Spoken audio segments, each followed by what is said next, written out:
Good evening from New York. I'm Chris Hayes. Happy holidays and Merry Christmas to those of you who celebrated. It's been an extraordinary 12 months in American life and politics. The twice impeached, disgraced ex-president is facing multiple criminal investigations, civil inquiries across multiple jurisdictions. His party has full-on embraced an anti-democratic, anti-Semitic, in some cases, platform, while the conservative Supreme Court took away the 50-year-old constitutional right to an abortion. We'll get to all of that and more tonight, but we begin at the end of this year and the historic results of the midterm election, where Democrats gained a seat in the Senate and Republicans managed to snatch defeat from the jaws of victory. Historically, midterm elections, of course, have been outright disastrous for a first-term president and the party in power. As MSNBC political contributor Steve Bannon noted, quote, since World War II, Democratic presidents in their first midterms have seen their party lose an average of 40 House seats and 5 Senate seats. Since Watergate, the results have looked even worse for the party. Democratic presidents in their first midterms have seen their party lose an average of 44 House seats and 6 Senate seats.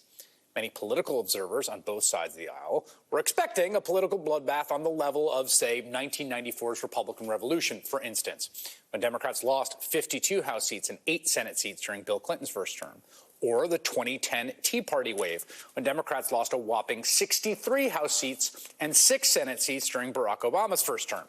And for the right-wing media, especially Fox News, a red wave was a sure thing. Be an analyst for a second. Does it feel like a red wave?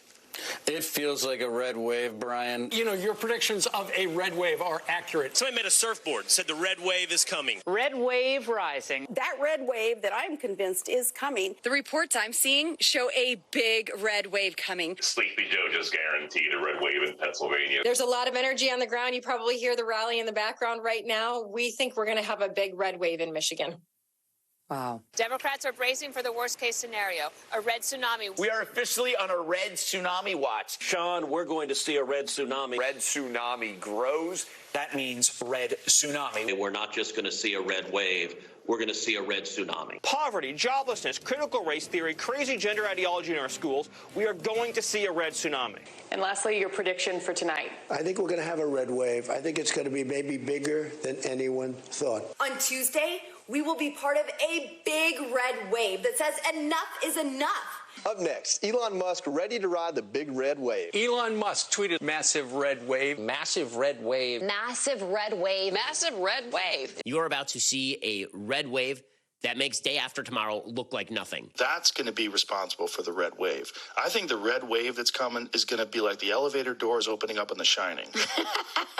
Rogan said that the red wave is going to look like the elevator doors opening and the blood pouring out of the elevator in The Shining. Like the elevator doors opening up in The Shining. That is correct, except it's not going to be an elevator. It's going to look more like Deep Impact, the tsunami at the end, but colored red. Remember that Taya Leone Deep Impact disaster movie? That's the red wave tsunami that'll come ashore. It's going to be a brutal week for the Democrats beginning on Tuesday. And frankly, I've already DVR'd CNN and MSNBC for election night, not because I'm going to watch, but just because I want to enjoy the tears post-red tsunami.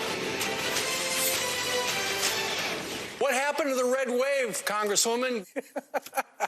Yes, what happened to the red wave? Well, once the votes were counted, Democrats narrowly lost the House majority, losing only 9 seats. They actually flipped a Republican Senate seat by electing Democrat John Fetterman in Pennsylvania.